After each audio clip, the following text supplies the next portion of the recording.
glad you're joining us here on Friday. I'm sure that many people have a lot of different things that they're trying to do as we all get passed through the crisis. We're here today to talk about our book, Myth and Mayhem, a Leftist Critique of Jordan Peterson, which was written by myself, Conrad Hamilton, Benjamin Burgess, and Marian Trejo, with an introduction by Slavoj Žižek. So that was just released this day with 0 books. And we hope everyone's had a chance to pick the book up and start flipping through it.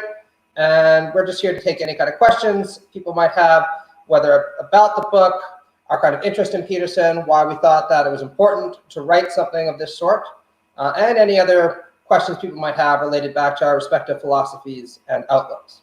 So I'm Matt McManus. I am a professor of politics and international relations at Tech de Monterrey. I've also written a number of other books on the topic of postmodern conservatism for Palgrave Macmillan and 0 books, as well as a monograph on international law and human rights. So I'll let Conrad introduce himself next. And I just want to just interject with one thing. Elliot, Ben said he's trying to access this room, but it says it's full, so I don't know what's going on there. But yeah, I'm Conrad Hamilton. I am a PhD student at Paris 8 University in Paris, clearly. And I am currently pursuing a doctorate with Catherine Malibu and Pierre Casaunugas on the relationship between social agency and the value form in the work of Marx. This is the second book on 0 books with Matt that I've contributed to. The first was a publication also released this year, What is Postmodern Conservatism? And I wrote one of the sections of Myth and Mayhem that we'll be discussing tonight. Okay, perfect. So what we thought we would do is start by just briefly summarizing each of our respective contributions to the book. This shouldn't take more than like 5 minutes or so, and then we'll take questions from the audience.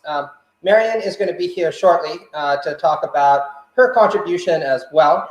She wrote about Peterson's account of feminism in her essay, but unfortunately she's delivering another lecture right now, so she should be here around 7 o'clock is what we're expecting.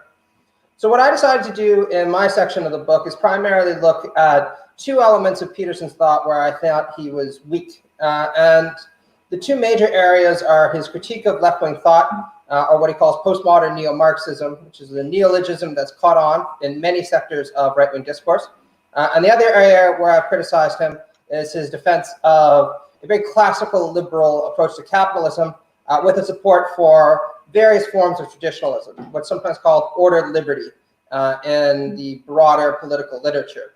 So where I criticize him for being weak in his criticisms of the political left, and Conrad will of course be elaborating on this in a lot more detail, is it's pretty obvious that he hasn't really done his homework when it comes to many of the different figures that he criticizes, particularly those he lumps into this group of postmodern neo-Marxists. If you look at somebody like Michel Foucault or Jacques Derrida, it's, for instance, very obvious that their work isn't particularly inspired by Marx. The weird irony is actually that they're far more inspired by figures that Peterson himself happened to like. So Michel Foucault, throughout his life, used to characterize himself as a Nietzschean, and Jacques Derrida was very inspired by Martin Heidegger, the 20th century German phenomenologist and existential writer, who's also been a big influence on Peterson's work. In fact, Heidegger is one of the figures who coined the phrase deconstruction, or the deconstruction of metaphysics in his work. And you see this kind of vagaries throughout Peterson's discourse whenever it is that he's talking about the left. Another very popular trope that he brings up is the notion that we shouldn't be advocating for what he calls equality of outcome. We should be advocating for equality of opportunity, which is the general kind of opportunities available in a classical liberal capitalist society. The problem with this, of course, is it's not really at all clear who's ever actually argued for equality of outcome. I mean, if you look at generations of left-wing thinkers who've argued for specific forms of equality and criticized various power structures that have engendered inegalitarian relations, none of them have ever said people should be equal along all metrics of life. They have very tailored arguments saying things like, well, class inequality is bad for the following reasons. You know, that's Marx's position. Or patriarchal inequality is bad for the following reasons, which is the argument that many different feminists will make. although there's a wide discrepancy between what liberal feminists want and socialist feminists want, and so on, which Marian Trejo will be talking about in more detail. So when he makes comments about the dangers of leftists agitating for equality of outcome, it's by no means clear what exactly he's talking about, if anyone. Nobody has ever actually argued for the elimination of all forms of hierarchical organization in life. Even if you look at the work of classical anarchists, they'll almost always say, we support horizontal hierarchies, or we could allow temporary hierarchies to exist as long as they're democratically oriented and non-coercive to the extent possible. So the people he's talking about seem to exist only in his imagination. As this kind of hypothetical threatening progressives who want to eliminate all differences and produce a world of automatons, rather like what you see in the Soviet Union. And the second thing that I criticize is his arguments for unbridled liberal capitalism and ordered liberty. And the way that I criticize this is by drawing on people like John Rawls and other contemporary liberal theorists. So people who might be familiar with Rawls's work will know that he talks a lot about what liberalism is really supposed to be about. And his insight, drawing on people like Immanuel Kant and the Declaration of Independence, is liberalism is first and foremost about treating people as moral equals. It's written right there in the Declaration of Independence, all men are created equal. But if you're going to treat people as moral equals, you have to ask yourself, what then could justify there being material or real inequalities between them? And Rawls's argument is that a consistent liberalism would hold that you can't allow people to get ahead for what he calls morally arbitrary reasons. The fact that they were born with superior natural talents or into an affluent family, or that they happen to be discriminated against or had to start from a further back position on the basis of their gender, their race, or sexual orientation. And the way to try to fix this is by arranging institutions not to provide just for equality of opportunity, but to ensure that everything works to the benefit of the least well-off. Now, whether or not this argument is convincing, it's interesting that Peterson doesn't even actually really deal with it. He just kind of assumes that the liberal tradition is committed to equality of opportunity, and that should be understood in this extremely stratified, very hierarchical manner. And I don't even think that's a particularly good or appealing interpretation of liberalism at its best.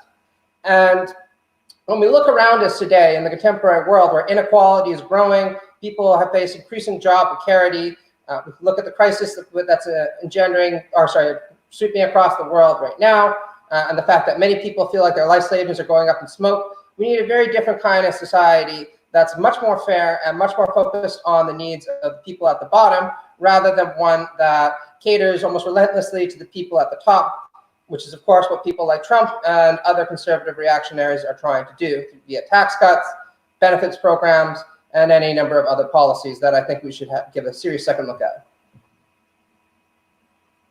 So that's my section. Okay. So my section of the book, which follows from Matt's and makes up a considerable proportion of it, is titled Peterson's Reckoning with the Left. And it's divided essentially into four separate parts, or four separate chapters. And each of these fulfills, it's quite eclectic in the sense that each of these, fulfills a different kind of sort of political or philosophical goal. So in the first part of my section, called Chapter 6, Peterson's Showbiz Roots, or From the Lecture Hall to Hollywood, I explore how Peterson actually emerged as a phenomenon. And I think one of the things that is really, really interesting about this is the way that while Peterson, often rallies against the role that sort of oppressive, postmodern neo-Marxist bureaucratic apparatchiks have played in undermining his academic success, in actuality, it's almost impossible to conceive of Peterson's success absent significant degrees of government support, right? So one thing we see, for example, is that, early on in his career, he was recruited by a TV producer for TVO, that's TV Ontario in Canada, which is publicly funded, who actually, they broadcast a sort of video, or a 13-part video of the contents of Maps of Meaning, his book prior to 12 Rules for Life.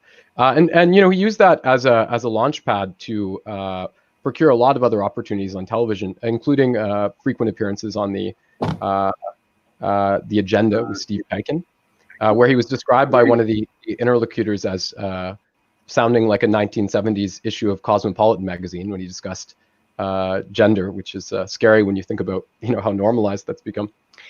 But again, even later on in his career, it's really interesting because what we see is that also obviously that he was an academic, right? And that was how he sort of made his way.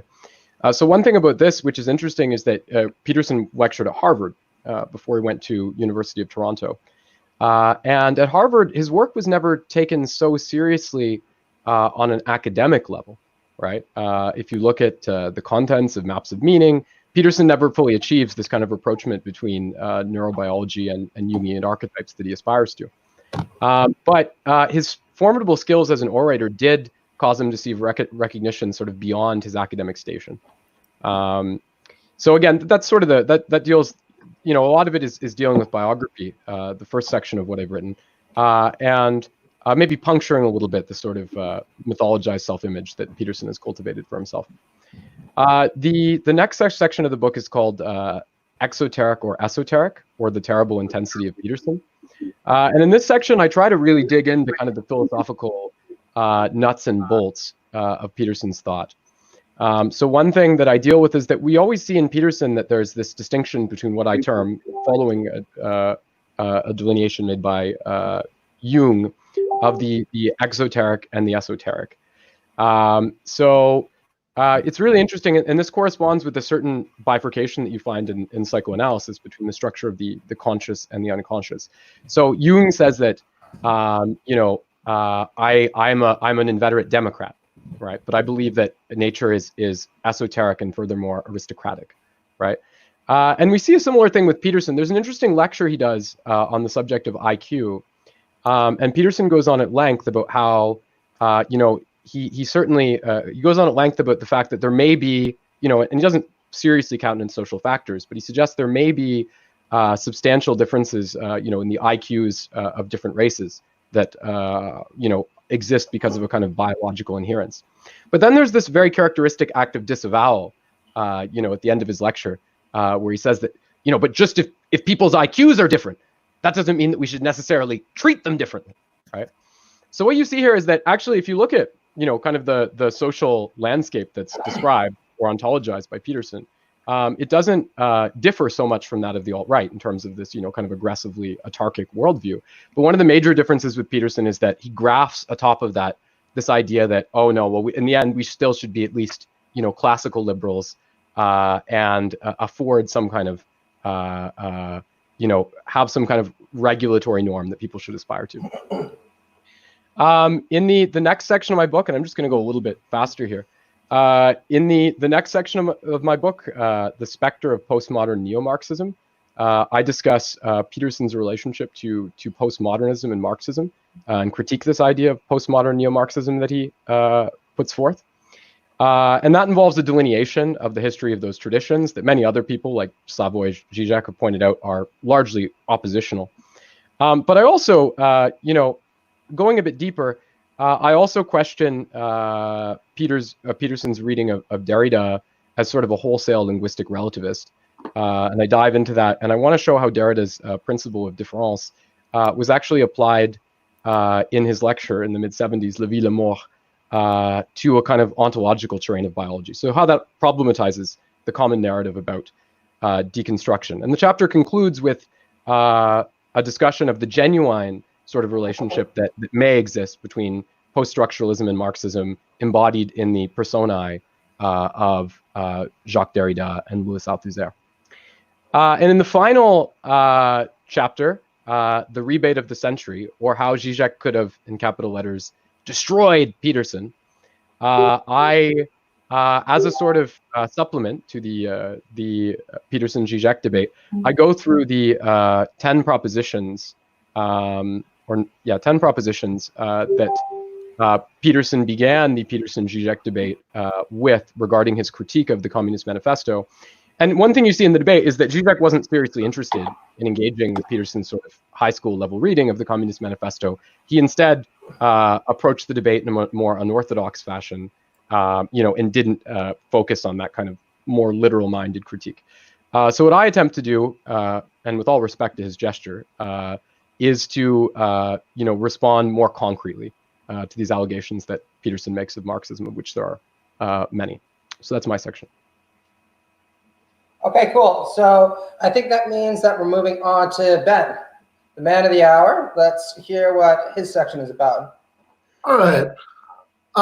So if for anybody who read my previous book, Give Them an Argument, I like to kind of think of the section that I wrote in Myth and Mayhem as the missing Jordan Peterson chapter from that book, because it would have fit right in there in the discussion. Well, actually, there's a chapter there on Peterson's intellectual dark web comrade in arms, Ben Shapiro, and it's similar in some ways because I spent some time sort of trying to do a deep dive on some of the arguments that Peterson makes, in particular on the subject of Marxism and his very strong suggestion that any sort of Marxism, and as Matt and Conrad both mentioned, he's got some funny ideas about what counts as a form of Marxism.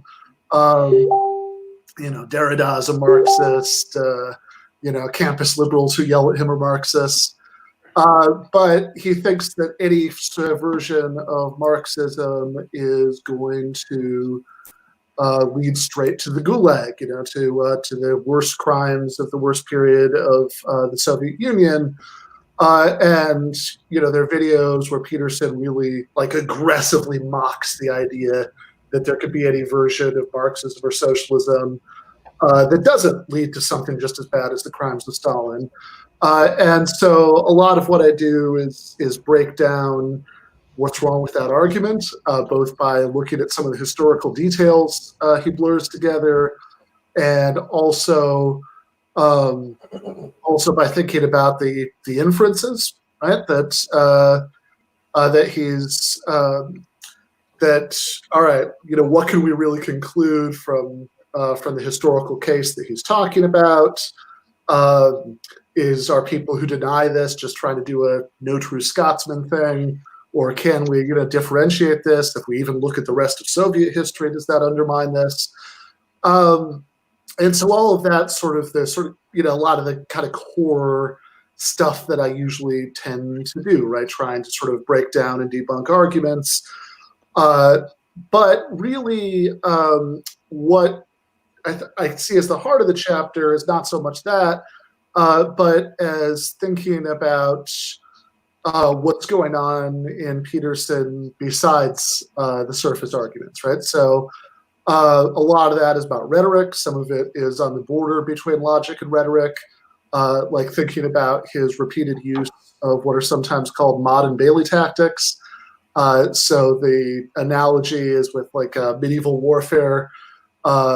You've got the Motte, which is like the castle, and the Bailey, which is the courtyard around the castle, and the Bailey is where you spend, and the Bailey is where you spend most of your time, right? That's where you're hanging out. But if somebody attacks you, you can retreat to the Motte. And the analogy there is to the way he's far from alone, even within, I referred earlier to that kind of intellectual branding collective branding exercise that Peterson and some of the rest of his guys really participated in a couple of years ago, calling themselves the intellectual dark web. And I think multiple participants in that are very fond of this. But in Peterson's case, a particularly clear example of him using this kind of Motte-and-Bailey strategy is his famous or infamous remark about how the solution to mass shooters, and in particular to a mass shooting that had been carried out by a self-described incel, was enforced monogamy. And you notice if you, what I find most interesting about that comment is that if you carefully read his clarification later, like, oh, of course I wasn't saying, that you should force people, perhaps legally to be monogamous or have arranged marriages or something. Of course I wasn't saying that, right? If you look carefully at his statement, he never actually clarifies what he was saying, right? He says a lot about what he wasn't saying. He says that people who interpreted him as saying that, were operating in bad faith, etc. He sort of makes fun of the idea that he would have been saying that, but he doesn't say what he was saying, right? The closest he comes to saying what he really meant was when he talks about, well, of course, there are all kinds of things that just cultures can do to enforce a certain standard, right? And as an example of that, he talks about a father, talking to his son, and if the son was getting married, but he said, oh, he was still gonna, screw around a lot, he was gonna cheat on his wife constantly, the father wouldn't say, oh, that's fine, right? Go for it, boy. And of course, that is an example of culture enforcing everything, but you'll notice that's also a fairly uncontroversial example of culture enforcing something. So what his clarification tells you is that he's not advocating anything legal, but presumably his example of cultural enforcement of monogamy is something we literally already do. And we still have mass shootings. In fact, the incel shooting happened in a society that does this. So this raises, so what is he doing? Say, okay, well, he's talking about some sort of cultural enforcement that goes beyond that. But what? He never says. Of course, the reason he never says is because he's in his retreat to the Motte stage of the Motte-and-Bailey switch-off. That out of the Bailey, you make these super provocative statements, then you retreat to the Motte, where you have the most innocent, anodyne, uncontroversial possible case of that. And interpretation, in fact, interpretation's so uncontroversial that it doesn't even fit what he's saying, right? Because clearly there must be something that goes beyond this that he's advocating. What is it? Well, we could go back to cultural standards like hotels that only let a man and a woman get a room together, if they were married. But of course, if he said something like that, that would actually be controversial and it would ruin the whole point of the trade-off. So some of it's exploration of those sorts of evasive strategies, but a lot of it's an attempt to kind of answer the question of, all right, given that I think some of the arguments are very bad, and possibly out of the four authors, I suspect, right, that I might be the one who thinks that they're the worst. But given this, why is he so compelling to so many people? Right? His star may have dimmed a bit, in the last year or so, but let's not exaggerate, right? He's a best-selling author. He has a cult following. There are numerous instances of him saying things like I've been talking about on video, and nobody's particularly making what sometimes seem to be obvious objections to it.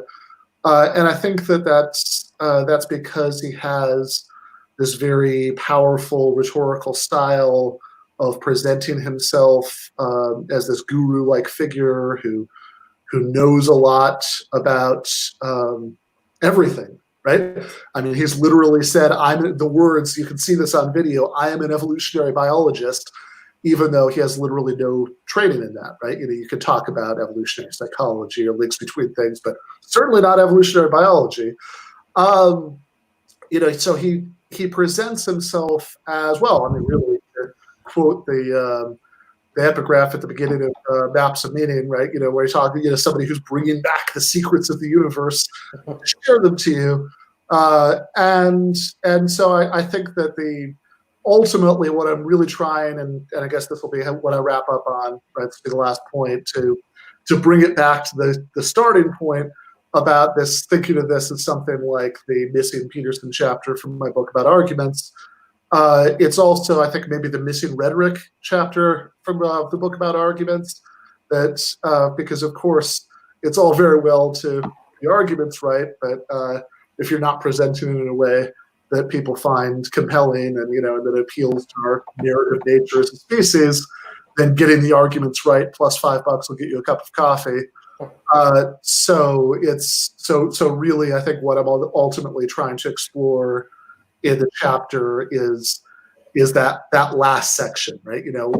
Like if to put it maybe a little more provocatively than I put it in the book, what is he doing right rhetorically such that he gets away with all of this?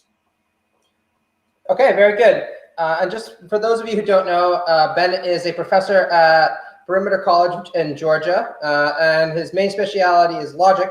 He's also a best-selling author, so I was a little modest about that, with Give Them an Argument, Logic for the Left, having sold several thousand copies right now, which, if you know anything about philosophy books, is pretty damn impressive. So I thought we'd move on then to Greg, who did the trippy artwork for our book and has done a lot of the management for our website and our other media outlets. And we want to give him a chance to talk about what interested him in the project and why he's pretty much been carrying us this whole time.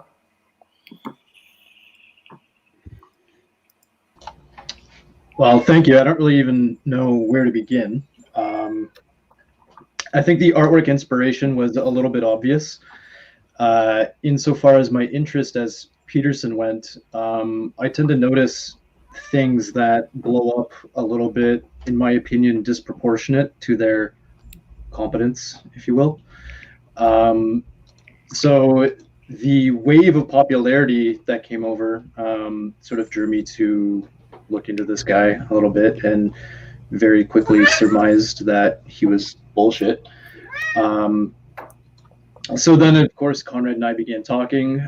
We've been friends since childhood, and we were pretty much on the same page for that. And initially, we didn't really take him seriously, so we came up with all kinds of jokes and ideas for how we might commit an excellent troll of him, which is how we came up with the website, or how I ended up acquiring the website.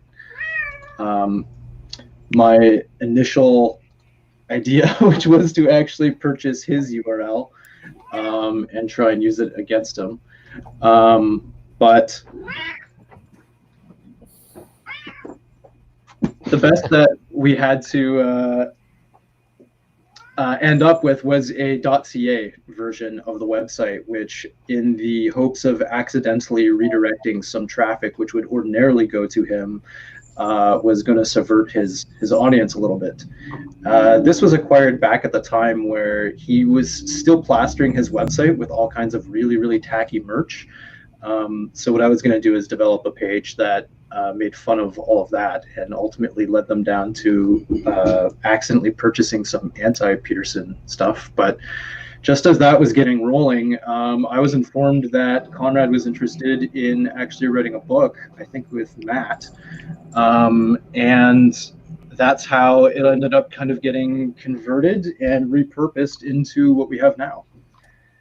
Following that, I got involved with the artwork, procuring articles and writers, publishing and editing, everything electronic, and kind of helping these guys along with a little bit of my already familiarity with them.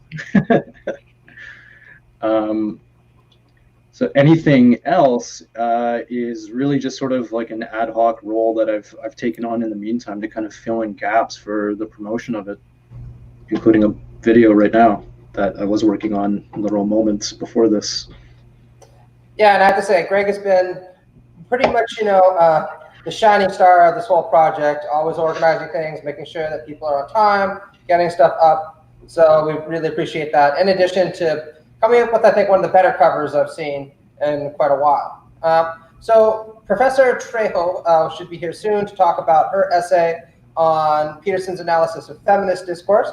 Unfortunately, she's giving another lecture at the moment for Tech de Monterrey. So I imagine she'll probably be about another 15, 20 minutes. So in lieu of that, we figured that we would open things up to questions. If you wouldn't mind, just indicate who you're addressing your question to.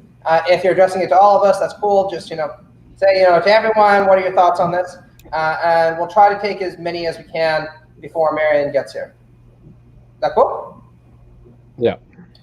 Awesome. Okay, so let's hear. Anybody have any questions about the project, kind of what we're doing, or just wants to get angry at us? That's fine too, as long as you appreciate that we give as good as we take. Okay, should we read that then? Okay, so another weakest question. We get the insanely funny oxymoron of the postmodern Marxism, but what about the neo part? What is with that? Thanks, by the way. I'll definitely read this. Thank you, Ali. We're really happy to hear that. So why don't Conrad start with that, since that's his main area of expertise, and I might chime in a bit at the end. And of course, Ben, if you want to venture into the whole postmodern weeds, you go ahead. Okay. Yeah, I believe. Okay, good. It's no longer obstructing my face. The question. Yeah. So actually, to respond to that, with respect to to summarize what Peterson's take on that is, what he says in 12 Rules for Life is that the neo part relates to the fact that for him, essentially, there was a shift in which Western European intellectuals in countries like France, for example, after there was the revelation of the gulags and kind of the great shame of the atrocities that had been committed in the Soviet Union especially, but in other communist states as well, that these left-wing intellectuals, in sort of conspiratorial mode, elected to substitute postmodernism for Marxism. And what that involved was a kind of displacement of the more traditional focus of Marxism on proletarian struggle and on, say, the structure of the commodity form, which we see in Lukács, for example, as well as many other authors, onto a more sort of abstract and general focus on categories like power, or signification, signifier and signified, right? We see in structuralism and post-structuralism, and so on.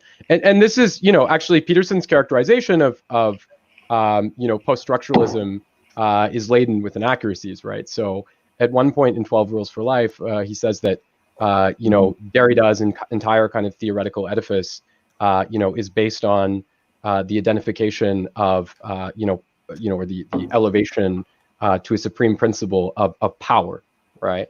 And all one can say about this is that he seems to actually have conflated Derrida and Foucault, right? Because of course it's Foucault, qua Nietzsche, right, that we associate with this focus on power. But I just want to say also that it's interesting because part of my, it'd be very easy to sort of critique these things because they're very, very shallow interpretations of the subject matter.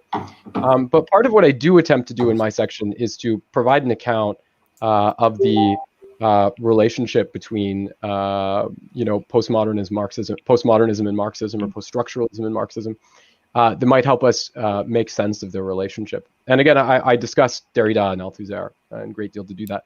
But without getting into all of the details of this, I just want to say that you can see in a lot of thinkers, there's different accounts that are provided, but you can see in a lot of thinkers, from Lyotard to Kluskar, that one consistent thematic is the idea that in a certain sense, that there's a relationship between and Jameson, of course, we could say this of as well, but there's a relationship between the kind of the postmodern sort of vertigo of signifiers, in which it becomes impossible to sort of see form for content or see base for superstructure, and the degree to which capitalism itself in a post-war context had become so pervasive in society that became much harder to actually acquire, to exist in an enclave, or those enclaves that might serve as a comparative basis with which we could measure capitalism no longer existed, right? So we were so kind of in the system, right? And Jameson talks about cognitive mapping, that it was very difficult to see the forest for the trees in that respect. And that's where you see, what's been characterized as kind of the idealistic fixation of post-structuralism upon signification, that's where that would come from. So again, that's my summary to that, my response to that question.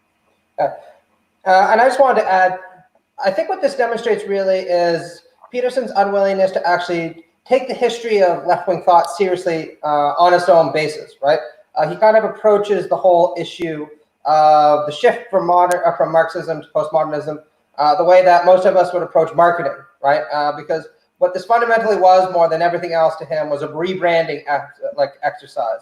Or if you want to put it even more down to earth, it was kind of used car salesman putting an old new coat of paint on something that was kind of beaten up and wasn't going to be driving anywhere anytime soon. And the idea that all that postmodern theorists were trying to do was essentially take the ideas of Marxism and juice them up with some fancy new terminology and bewilder everybody with these kind of bafflingly long sentences and so on and so forth.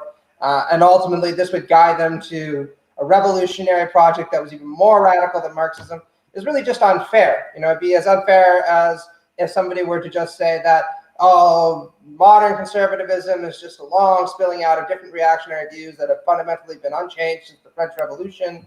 There's nothing really to be said about neoliberalism compared to something like contemporary Burkeanism or traditionalism. It's all the same kind of hogwash. And if we wouldn't accept that in the case of analyzing conservative discourse, he should certainly hold himself to a much higher standard when it comes to analyzing left-wing discourse, and not just rely on this cheap understanding of what really was a pretty fundamental theoretical shift in terms of some rebranding exercise to spruce up ideas that apparently, according to him at least, no longer had any traction.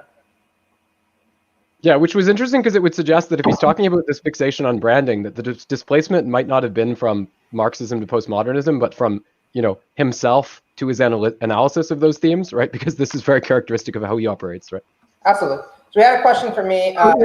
Paul said, is part of the problem with Peterson his unwillingness to look at the wrongs of capitalism while focusing on the left? Matt? Yeah. All right. I was going to throw in on that previous question. Mm-hmm. Go ahead. Yeah. So yeah, couple points on this. You know, first, I think it's really worth underlining that, like, saying that Peterson is saying like that you know, postmodernism really is just Marxism with that fresh coat of paint sounds like an exaggeration, or maybe he's not quite saying that, but I think it's worth underlining that, like, he literally says exactly that in almost so many words. If you read, obviously there's a lot of good stuff on that in this book. Also, if you read Michael Brooks's new book, Against the Web, there's a section there where he really breaks down in great detail some of Peterson's bad history here, right? Where he just, I think I quote this in my chapter of the book even, I'm not sure. But like where he literally says things like, Foucault and Derrida were student revolutionaries in 1968 when, you know, and then they gave up on Marxism because of revelations about the Soviet Union. And like literally like every detail of that is like bizarrely wrong, right? Both of them had written books about postmodernism before 1968, etc. But I do think the question was about the neo, and I'm not always certain what Peterson himself has in mind with the neo, but I do know what an awful lot of his fans mean by it, because I've spent way too much time arguing online with people who like Peterson and watching, you know, videos made by people defending Peterson against his critics, etc. And what a lot of Peterson fans mean by the neo is what they always end up retreating to is, postmodernism, by which they really don't mean postmodernism. They mean like campus SJWs, which they associate in some weird way with postmodernism, even though those things are actually almost entirely unrelated. But, you know, this like campus SJWism is like Marxism, hence neo. It's you know, what they'll say is, well, the same way Marxists think that workers are being oppressed by capitalists, these people think that, you know, women are being oppressed by men, or gay people are being oppressed by straight people, or whatever. So it's kind of the same. It's like a new version of Marxism, which I always like to tell people who say that by that standard, Marxism existed for thousands of years before the birth of Karl Marx, because if literally, I mean, even ignoring all the fancy stuff like the difference between a loose concept like oppression and a tight economic concept like exploitation, If you're going to call any claim that any group is unjustly oppressing any other group, then all the French revolutionaries were Marxists. Christianity, which Peterson is, yeah. Christianity, right, based on Marxism, right? That he advocates, sorry. The authors of the Book of Exodus, were certainly Marxists, et cetera, et cetera, et cetera, which I think is a pretty good reason to think that's not a useful way of using the word Marxism with or without a neo. Yeah, absolutely. We had another question. It was from Paul. It was about his unwillingness to look at the wrongs of capitalism while focusing on the left. Yeah, I think that is a very serious problem. And I think it's a serious problem along several metrics, right? And the first and most important one that I discuss at some length in the book is people have known since the time of Adam Smith that capitalism is what Marx famously described as a revolutionary mode of production. It transforms societies wherever it happens to land in ways that make them virtually unrecognizable to what they were before. And even right-wing economists and social theorists have acknowledged this. You look at something like Max Weber, where he talked about the emergence of bureaucratic rational societies as opposed to traditional societies, or Schumpeter very famously described capitalism as fundamentally based on what he called creative destruction.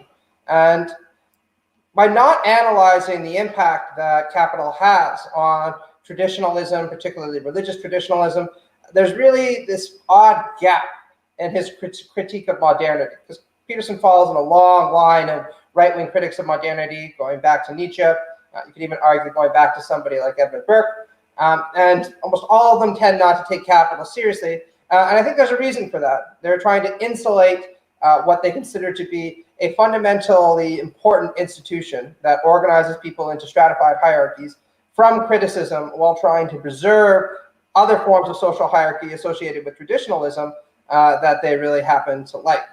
Now, why does the left play a role in this? Well, because if your society is changing very fundamentally and changing very rapidly, and on the one hand, you want to insulate capitalism from criticism, but on the other hand, you want to uphold certain kinds of traditions that capitalism is corroding, you need an antagonist who's responsible for these changes in order for you to have it both ways. And in these kind of situations, the left plays a really handy role as the boogeyman who's ultimately been responsible for things like mass migration, cultural pluralism, the corrosion of the family, and so on and so forth. And that allows you to kind of pin the blame for something very easily on a readily available target that most of Peterson's supporters aren't really predisposed to liking very much, while at the same time making sure that your own sacred cows are carefully cherished and are never going to be examined all that closely. Can I add two things to that? Sure, go ahead. Yeah, the first thing I want to point out is that in terms of this double standard that Peterson applies, one thing you see a lot with his work, it's really interesting because, again, we asked before the importance of this neo-Marxism. What's the importance of this idea? And a big part of it is that, by portraying kind of, the most significant modern left-wing currents as, deriving straightaways essentially from Stalinism, right? That Peterson is able to use sort of the atrocities of that period as a means of discrediting any and all of these movements. And I think that, one thing you see that's very interesting is this, real double standard on this basis, in terms of which sort of texts and which authors, Peterson thinks are necessarily kind of totalitarian, right, in terms of the structure of their ideas, right? So Marx, of course, totalitarian, even though he didn't live, right, in the time of, say, Stalinism, and certainly I think from his written record, I doubt he would have approved.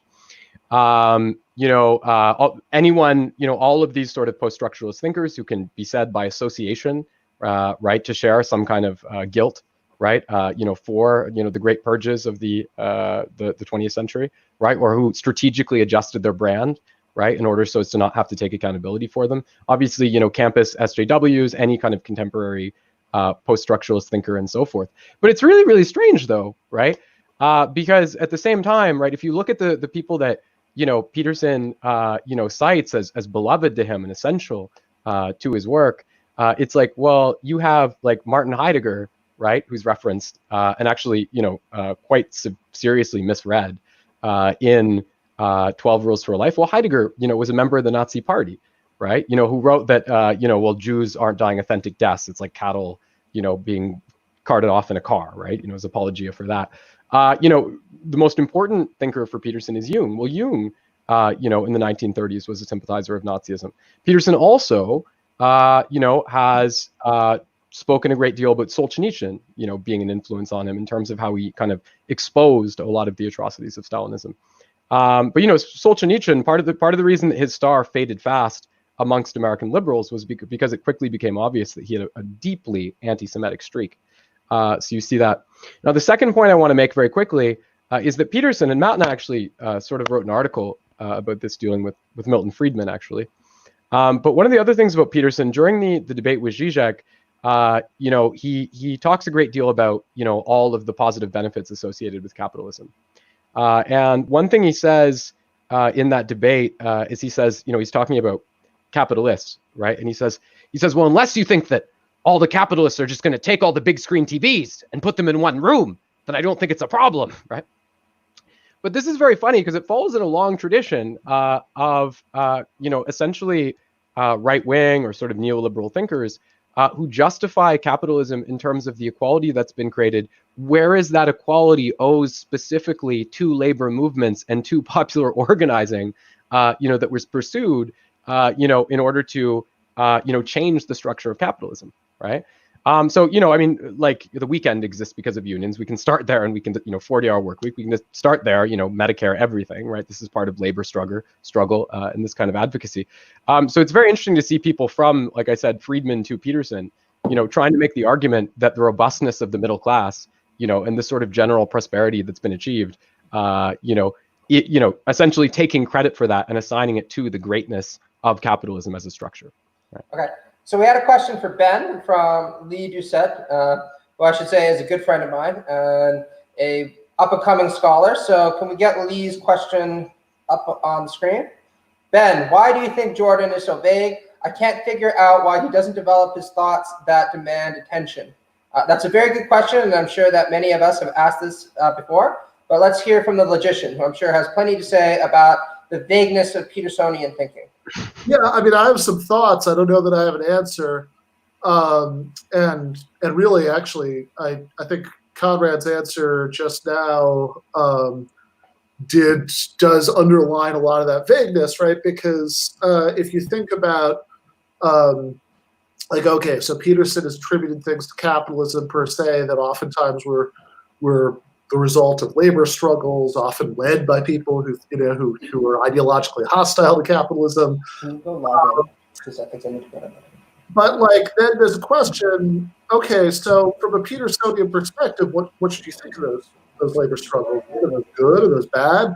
And I think that there's room. It's squishy enough that there's room for both answers, because all these tools that he has for pushing back against egalitarian demands for social change, which of course he always associates with this, kind of straw man super egalitarianism in the way that Matt was talking about. But I think usually, like most people, right, when I say egalitarian, I just mean like seeing equality as an all else being equal value, right?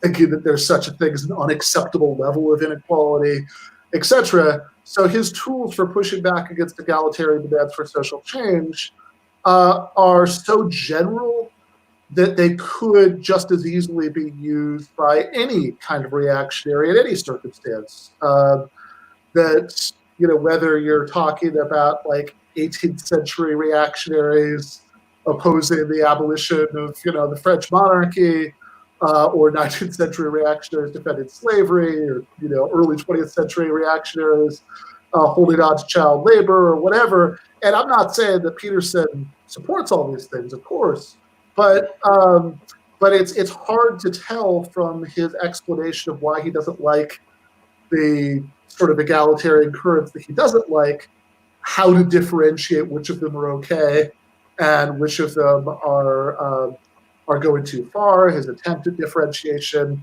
is this business about equality of outcome, which, as Matt said, is I think confused on several levels. For one thing, I think unless you have the narrowest, most legalistic definition of equality of opportunity, right? Any kind of at all substantive way of cashing out equality of opportunity, it's inseparable from equality of outcome. That, you know, because one generation's outcomes are the next generation's opportunities.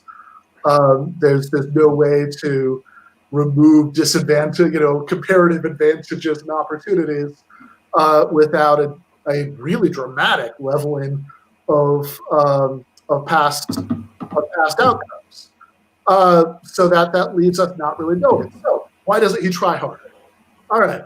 One possible thought related to what I said earlier about his fondness for Motte-and-Bailey strategies.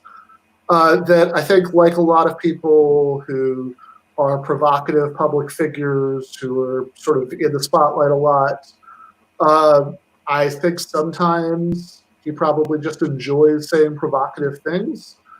That there's a certain thrill to that. And so I'm not entirely sure, for example, with the enforced monogamy point, I don't know that he was just being coy about what he meant as much as that he might not have known what he meant, right? You know, he liked the sound of it, and the sort of general drift of it fit with the general drift of Jordan Peterson thought, but that doesn't necessarily mean that he had some detailed proposal in mind. All right. So that's one thought, right? That, you know, that he might just be kind of drunk on his own rhetoric. Another thought is that it might be that, well, I think if you look at maps of meaning in particular, you start to get the impression that when he's trying his hardest to be precise, then he's just not very good at it, right? Like, so that whole things like diagram, right? They're supposed to give you, hi Marion, the exact relationship between concepts, and he really, like, you know, he invents all these terms, etc. So he's really trying to rigorously lay it out.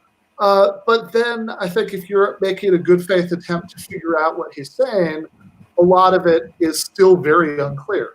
Like my favorite example, which Matt, you know, calls attention to in a section of the book, is this business about thought or language constituting reality in a, quote, more than metaphysical sense. Yeah, that's probably my favorite one to this point. I mean, what does that even mean? I mean, I have a PhD in philosophy. I have no clue what that could possibly mean, right? It sounds profound, and maybe that's why he likes it, right? But I'd really like an interviewer someday to ask him, Dr. Peterson, what exactly do you mean by this phrase in a more than metaphysical sense? Do you think you could say a little bit more about that? I just want to add a follow-up, and then fortunately, Marion is here to talk about her section of the book, because I do actually give him a bit more rhetorical credit than you might, because I think one of the advantages of speaking in these kind of extraordinarily broad generalizations, particularly the ones like you mentioned, more than metaphysical, that has a profound sounding air, even if analytically it's not specified with any degree of rigor, is allows people to project into what he's saying their own expectations and hopes, and of course, their own resentments and reactionary viewpoints when he's talking about their political opponents. And the problem with being specific, of course, is that it guts the capacity of people to do that, because, of course, when you target someone specific, everyone has to follow you and also, you know, dogpiling on those individuals. Whereas when you refer in these very general terms to opponents and enemies and the left, anyone who feels aggrieved by progressives in any manner can project into those statements their own expectations and their own grievances. Yeah, I agree with that. I think I actually give Peterson, you know, in my chapter, tremendous amount of credit rhetorically, right? Like, I think he, I mean, I don't give him much credit on the logic half, right? The getting the argument. Right? I think that as far as the other necessary half, right, the presented it all in a rhetorically compelling way. I mean, I think he's a master of that, right? I think that the fact that and I think in a very well practiced, very well well-oiled sort of way, right? And it's not just natural endowments, right? I mean, I wouldn't be the first or I think the 1,000th person to point out that he kind of sounds like a Canadian Kermit the Frog. But despite that, right, like when he speaks, when he's really on his game, and I think sometimes if you're a leftist and you're a Peterson critic and you've seen through all of this, ages ago, it can be easy for you to kind of lose track of this. But anybody who's listening, who's even halfway sympathetic, he's really on his game. He's magnetic. Yeah. Oh yeah, 100%. He's a fantastic magnificent orator. Yeah. But I think we should let Marion give a presentation right now. So I will step aside, and she can talk about her essay, which again is on the subject of Peterson's approach to feminism and its fundamental contradictions. So I hope everyone is paying rapt attention, and I will leave you with her. Okay. Hi, everyone. Sorry for being late. So my essay, I guess, is like one of the shortest in the book, and I just briefly address why I think Peterson is actually an anti-feminist. The core sometimes of the argument is that he just masks his anti-feminism and expresses it as just an anti-radical feminism. So that's one of my central points, and I try to give evidence on how, although he constantly says that he's just against radical feminists, like he actually has this anti-feminist disposition that can be seen when he's kind of with his uneasiness and rejection, even, of course, and of like feminist issues that are not necessarily like advocated by radical feminists. Second part of the argument has to do with his naturalization of gender differences, like how it's really, well, I'm guessing like Matt and Conrad already mentioned that since there are sections like dwell more into this.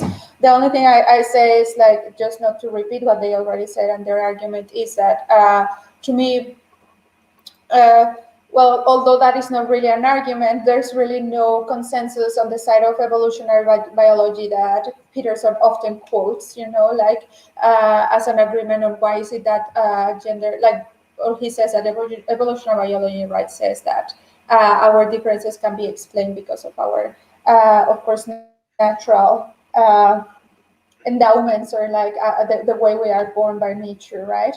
And I also take more of an approach that relates to the history of philosophy by saying with people like the ancient Greeks that we also have culture that is able, of course, to transcend nature. And even if this was a natural disposition, as also cultural beings, of course, we can, and we in fact do transcend our nature, and therefore rooting a system like patriarchy on the idea that it can exist because it exists by nature and therefore is justifiable. It's just kind of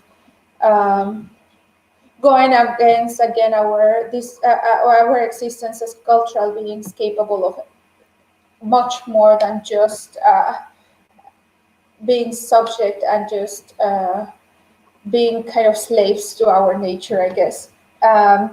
So that would be it. At the end, I end up with a short kind of reflection of why even though if I think that Peterson is a reactionary, why I don't think that he's necessarily like an alt-right guy, although I do believe that he inspires, right, like alt-right people. So that would be it. I think that that's a good summary. I think so too. Okay. Yeah. So just can I just elaborate? Move into. Can I just elaborate on Marion's point just very briefly? Yes. Go ahead. Okay. Yeah, I just wanted to say that one thing you're going to find regarding Peterson is that very often there's this kind of explanatory gap in terms of how he makes his arguments, and I think this explains a lot of the need for a certain vagueness as well, right? So at one point, a study that he frequently trots out, right, that he really loves, is this study by Stout and Geary, I believe, and basically what the study indicates is that in countries where women enjoy more social and economic freedom, like Sweden, Finland, and so forth, that women are less likely to go into STEM fields. Now, in fact, the way that study was pursued, certain aspects of it have been debunked. Certainly the veracity of it has been severely challenged. But you see here, even if the study were true, what happens is that, when Peterson presents these things, he'll take that and he'll present it like, this is definitive proof, right? I think at one point he says literally, the evidence is absolute, right? That there's no disputing it, that women and men are biologically, neurobiologically, fundamentally hardwired differently. But it's like, like one thing about these kind of studies is, while there may be certain biologistic insinuations within a study like that, they're still confined in certain ways by the limitations of scientific method, right? What Peterson will do is he'll draw this, highly disputable kind of normative conclusion from that kind of data. And what you find is that, if you don't believe in this kind of symmetry between Jungian archetypes, right? And it's psychoanalysis. So obviously, these archetypal structures are highly gendered in terms of great mother, great father, and so forth. If you don't adopt that as kind of a metaphysical edifice for your thought, there's really no way of logically explaining the kind of conclusion he reaches, right? So even if it were true, right, that in Sweden or Finland, that women with more social or economic equality are more likely to become, nurses than engineers or whatever, that by no means can you necessarily infer from that attests to inherent biological difference, right? That could merely attest to the fact that there are deep differences in the way that we're socialized, and that those have a sort of clear means of articulating themselves when you remove certain forms of social and economic prejudice which exist, right? Yeah. So I think also, as Marion was saying, that's a serious issue with his work. Yeah, and actually, thanks, Conrad, for pointing that out, because it's something that I do mention briefly in that section when I address his mention of that STEAM, like research on women on the STEAM fields. There's precisely another research that also draws in a lot of data throughout the years on how precisely, as you mentioned, this does not reflect, or there's no way of measuring how cultural differences do impact not only cultural differences but also representation of women in different on TV, for example, or just how we talk about women on STEAM can discourage actually women from going into these fields, because they are usually kind of culturally portrayed as not that womanly, or not that with lack of femininity and stuff like that. So I put a couple of articles, I think, that are also dwell into these kind of issues, how we cannot really make that assumption, or how Peterson cannot really make that assumption on the basis of the evidence he's presenting. Okay, good. I do think that we need to move on to the next question. So can we get Toby there? Toby has a question. Toby has a question. So Okay. Toby, you're muted. Hi. Yes, I'm unmuted now. Hi, nice to see you. Good to see you, man. Thanks for coming out. I just listened to the conversation between Conrad, Marion. It strikes me that the central tension in Peterson's argument, and I'd be interested to know what you think of this, and whether you think there's a way of articulating this in his argument, is between this kind of reductionist, biological naturalism, evolutionary psychology stuff, and this emphasis on meaning and the requirement for myths to make sense of ourselves, and in the absence of which we are in chaos, nihilism, and so on, a la Nietzsche. So you got a combination between this kind of reductionist, crudely cashed out in kind of in an empirical way, naturalism, and this kind of focus on culture to give us meaning for our lives. And these seem to be completely opposite kind of arguments, right? On the one hand, you've got it's all nature. On the other hand, you've got it's all culture kind of argument. So I know there are ways to articulate it, but I wonder if you guys have thought about how Peterson brings the two together, or whether he does. But it just strikes me that that's the clear theoretical tension when I engage with his work. Can I grab that? If anyone has a... Okay, so let us start then with Ben, because it's been a while since we've heard from him. And then we'll move from Ben to Conrad to Marion. Okay. The women last, as always. They saved the best for last. You're terrible, misogynist, chauvinist. Just kidding. Wow, now I feel bad. So I have. I think part of the answer is that he just doesn't grapple with a lot of evidence about cultural variation, right? I mean, this is a point Marion was just hitting, but just to kind of underline and circle part of what she was saying, right? Like, this is something I find really remarkable about Peterson's work. That, like, for example, he'll talk about these deep archetypes that maleness, is associated with order, and femaleness and women are associated with chaos. And, this goes for like all human culture for all time because there are these deep archetypes. But of course, Current Affairs had a nice article. I think it was called like the Current Affairs Comparative Mythology Quiz, where they were just making fun of this claim by coming up with all these obvious examples from classical mythology in which men are clearly associated with chaos, and women with order, right? Zeus and Hera, stuff like that.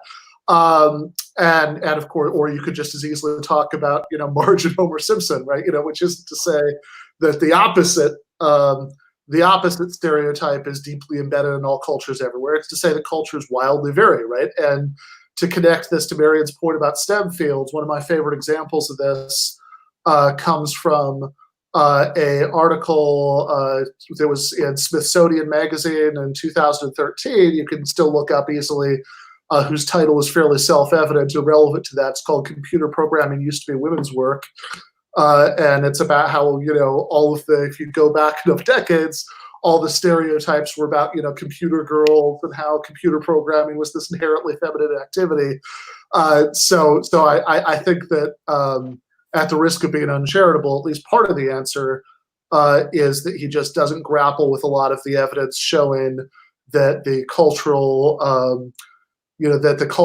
features that he attributes to these deep archetypes that he in turn associates with like our evolutionary inheritance are often no such thing, and they actually very well. So it's that straightforward. It's just a reduction from these deep archetypes he sees across cultures to nature. Is that?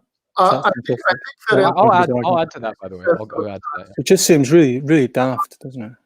Yeah. I'm really glad you asked that. Oh, sorry. Continue, Ben. Are you? No, I was going to say, let's move on to Conrad, because I want to get at least a few more questions in before we hit, I guess, 8:15 is when we'll end now. So go ahead. Okay. I'm really glad you asked that question, Toby, because it's that sort of aporia that is, I think forms the sort of nucleus of my critique of Peterson. But I think the way that we really have to understand this is, again, in terms of the work of Jung, who is the most significant thinker for Peterson, right? So Maps of Meaning, for example, and this is a hilarious book, right? It's like laden with these charts of the Dragon of Chaos and stuff that are totally unhelpful from an explanatory standpoint. In Maps of Meaning, he's essentially trying to sort of dress up Jungian metaphysics by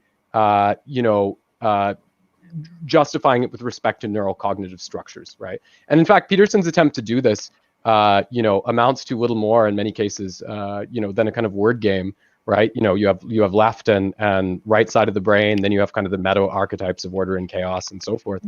But if you're asking about the tension between, Peterson's stress on the importance of meaning or belief and this extremely reductive approach, again, we have to go back to Jung, right? And so for Jung, right, I think it's interesting to examine how Jung looks at the subject of religion, right? So for Freud, right, religion is a sort of collective neurosis that's utility, has long been kind of exhausted, right, by this stage in our civilization. But for Jung, belief and religion were absolutely crucial, right, to the development of the self, because he believed that it was only through this process of kind of spiritual investment that we could acquire the kind of psychic resources necessary to develop and survive. Right, but then in Jung you get this stark contrast, right? Because it's like what Jung says about nature being aggressively aristocratic, right? So for Jung you have this very, very, and Peterson, fleshes this out in terms of, very much siding with Hobbes versus Rousseau and saying, nature is absolutely pitiless And look at chimpanzees. They kill each other. That's nature. Of course, you could just the left will just cite bonobos or something, right, as a response, right? But it's reductive at that level. But then there's another dimension, right, where Peterson says, that as it may be, right? So he has this crass kind of reductionism. But then he says, that as it may be, right, it's necessary for us to sort of, believe in these kind of fictions in order to survive. So for him, it's about the idea is that you acquire this kind of balance, in which you have invested your psychic energy in belief, in some such kind of spiritual or utopic means of thinking. But the risk here is that you would do so in a way that would, let's say, obstruct what he calls the differential reality of production, right? So he views, inequality as being, an ontological feature of nature, like he cites Price's law and so forth. So for him, what we see with modern leftism, right, is it functions, it's the embodiment of the archetype of the devouring mother, in the way that it's so hostile to, it seeks equality of outcome, not equality of opportunity, right? It's so hostile to that that it will risk ultimately leading to totalitarianism. But then, even if we go back to Peterson himself, he's not saying that we should just, wholly embrace, right, this completely autarkic worldview. What he's saying is that we need something like a kind of classical liberalism, right, or a philosophy of equality of opportunity, even if in reality equality of opportunity doesn't exist, because as he'll sort of acknowledge, races have different capacities and people with lower IQs are essentially useless and so on. But we have to find some kind of balance, right, that staves off the threat of totalitarianism, but also doesn't identify itself fully with the autarkic structure of nature. Okay, good. So just to kind of complement Marianne's response, there's somebody here who was asking about, I'll kind of reframe the questions, what Simone de Beauvoir might say about these issues, and whether or not we can have a kind of gendered existentialism and how Peterson might respond to that. So do you have anything you want to say? Well, so, okay. I think she will say that even if we go to nature, and this is I think the first parts precisely of the second sex, that, right, even if we look into nature, we cannot really appeal to this kind of social differences that we make up on the basis of gender distinctions, right?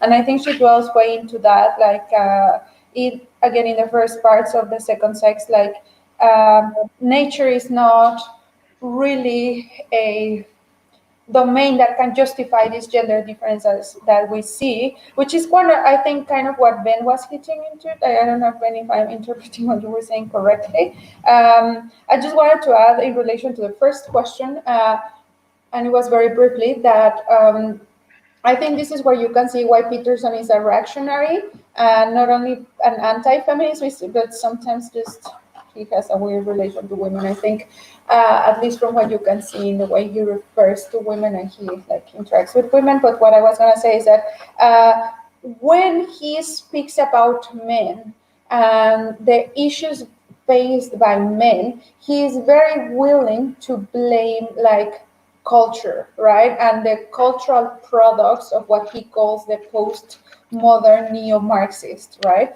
But when he speaks about women, right, he says no, and he rather refers to nature. So I think that's why, again, he is this very conservative reactionary person. Okay, so let's take our next question. I've seen a number of questions that have been moving forward about Peterson's approach to religion, and I saw one about Habermas in particular. Is there a way we could have that thrown up? No? Okay, so the question was something to the extent of, there are progressive thinkers like Jürgen Habermas who talk about the importance of religion as a kind of glue that's holding society, particularly societies in late modernity, together. And I guess I'll just briefly say something about that, and then I'll throw it over to Ben and Conrad. For those of you who aren't familiar, Jürgen Habermas is a German social theorist who's about in his 90s right now, and has written a lot about deliberative democracy and the importance of internationalism, and has recently started to talk about how if you want to have a kind of social democracy that operates at the international level, you also need to have a post-secular glue that holds people together. And this can be provided by the symbolism of individuals' religious histories, which will be unique dependent on the area. And I actually think that Habermas makes a very good point when it comes to some of these issues. I think that if you look at the history of progressivism or the left and religion, what you often see is a lot of caricatures, but also some justified criticisms, which is that the left seems indifferent to people's religious and spiritual needs. And people point back to Marx's quote about the opium of the masses. Of course, they miss the fact that Marx, prior to saying this, had this very elaborated view of why it is that people turn to religion under exploitative conditions. But nonetheless, this idea that religion is just some kind of false ideology that's going to go away in the perfect society persists. And you can see that, of course, in the Soviet Union and in communist China.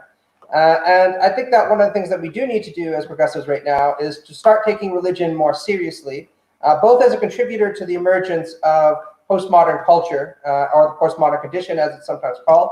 I think it's sometimes undervalued in that respect, and as a source of meaning for many people in their individual and in their collective lives. And I think we need to recognize that if you're going to criticize religion substantively, you need to be prepared, if not to replace it, at least provide a source of meaning that will similarly serve people well when they're trying to go through the travails that are fundamental to the human condition.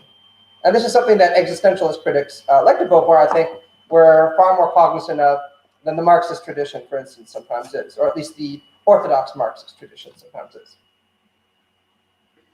Okay, so does anybody else want to speak to this on the question of religion, the left, and Peterson's work? Yeah, so, I mean, I guess, the question was about Habermas, and also I think the underlying question is something like, okay, is it unreasonable to think there are these underlying cultural religious archetypes? And I think to take those one at a time, Habermas actually, from what I know about him, seems very, like, in a lot of ways, I think that, like, the main themes there are kind of diametrically opposed to big Petersonian themes, because so much of Habermas is about dialogue and sort of trying to use dialogue between groups with different worldviews, different perspectives, different interests, and come to some sort of democratic consensus. And without saying that Peterson would always and everywhere be opposed to that, I think that very, very often he is incredibly reductive about even the existence of sort of deep oppositions, between well worked out, worldviews or interests, right? Like he he frequently suggests that free markets lift all boats, and that's all there is to say about that. Or indeed, I think the level of focus that Peterson gives to allegedly universal archetypes running through all cultures and religions often actually really serves to undermine taking seriously the extent of differences between different religions, different philosophical worldviews, etc., that would give rise to the need for this kind of dialogue and adjudication. So those seem pretty different to me. As to the underlying question, and I, by the way, I agree with everything Matt said about how the left, should think about religion and taking that seriously. And I'm all in on squishy liberal pluralism about that. But I think as to the question about, okay, is it so unreasonable to think there are these underlying archetypes? I don't take myself to have taken a position on that particularly. Like, in other words, I think that arguing that there aren't any sort of universal archetypes that run through cultures and religions would be a much bigger project. All I tried to argue in my previous answer was that Peterson's specific claims about what they are don't seem to fit all of the evidence. Can I just give a very quick response? Unfortunately, no, because we need to move on to the next question to make sure that everyone has time. So we had a question, which was, what was the intended audience of this book? And are you just trying to get people to build better arguments on the left? So, Conrad, since you seem to be itching to speak. Why don't we move to you then? You can answer this. What is the intended audience of this book, and are we building better arguments for the left? Well, we just wanted to make a lot of money, I think, and I think we're all going to be. So far, I think my $1 million check might have been left in someone else's box, but I'm hoping it'll arrive soon, right? No. Why did we write this book? Well, I mean, it's interesting in terms of how that might affect how that affected how I went about writing it, because I think that for me, the book. Was, because often Ben, for example, will focus more kind of on the logical side of it. Certainly Matt is very rigorous and systemic when it comes to making arguments. The way I approached my section was more in the form of a kind of ideology critique, right? So I understand, I mean, Ben already mentioned that I guess it's inverted, right? I have to go like this. Ben already mentioned that, a great part of Peterson's appeal, and I think this is true, owes to his remarkable skills as an orator. And that's something that can be seen all throughout his career in terms of the opportunities that were afforded to him above his station. But I guess my point is, I think more than a purely, philosophical phenomenon, I think Peterson's success owes a lot to, a little bit like Michael Jackson with Thriller, a certain moment, in the development of our culture, in which video becomes really, really instrumental to the transmission of philosophical ideas, right? So at one point in my book, I refer to 12 Rules for Life is more of a tour souvenir to Peterson's, kind of non-stop public engagements or sort of YouTube videos than anything else. So I think what I really wanted to get into in terms of talking about Peterson was not just, and I do try to address some of his arguments quite systemically, but I also want to explore Peterson as an ideological and also as an aesthetic phenomenon. So, again, I think there's a certain audience of people who will be looking, for a critique along the lines of the ones that Ben's more likely to provide for, okay, well, how can I go about, kind of disassembling this person logically?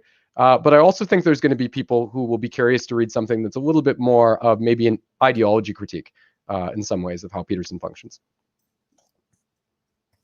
To Marian. So why don't we move on to Marian, and then we'll go to Ben, and then I'll give my own far more mundane reasons for why I wanted to contribute to this. So go ahead.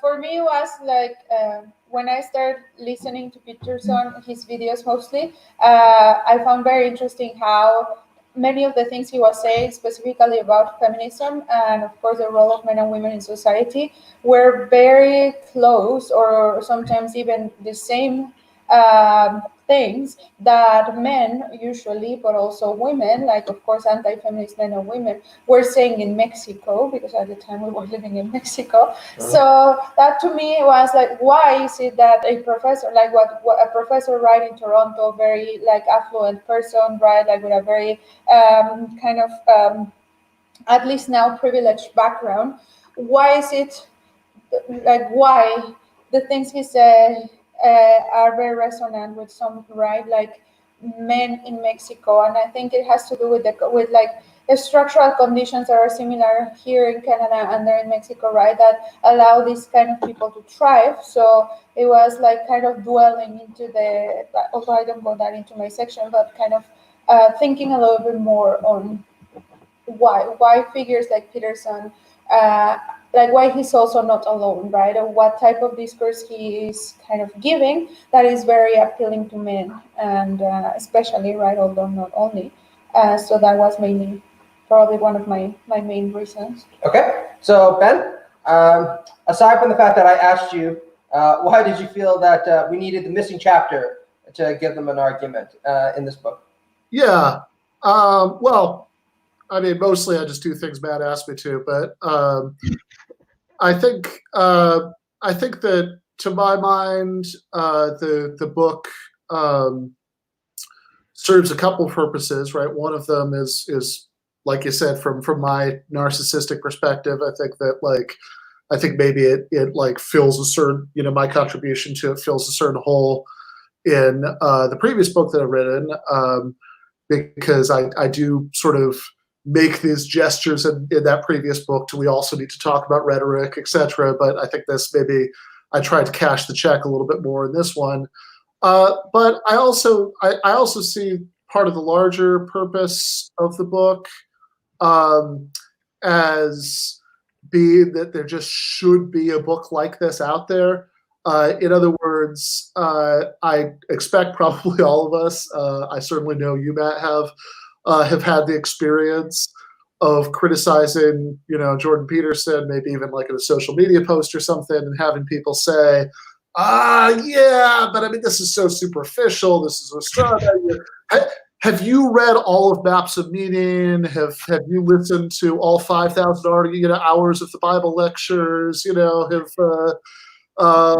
you seen, this, that, have you gone through all of the learning modules on the self-authorship thing? So you don't really know what Peterson is saying. And so I think just having a really solid, really rigorous leftist answer to Peterson, in which, I think I have maybe some stuff to say about some of his arguments and some of his rhetorical tricks, but I think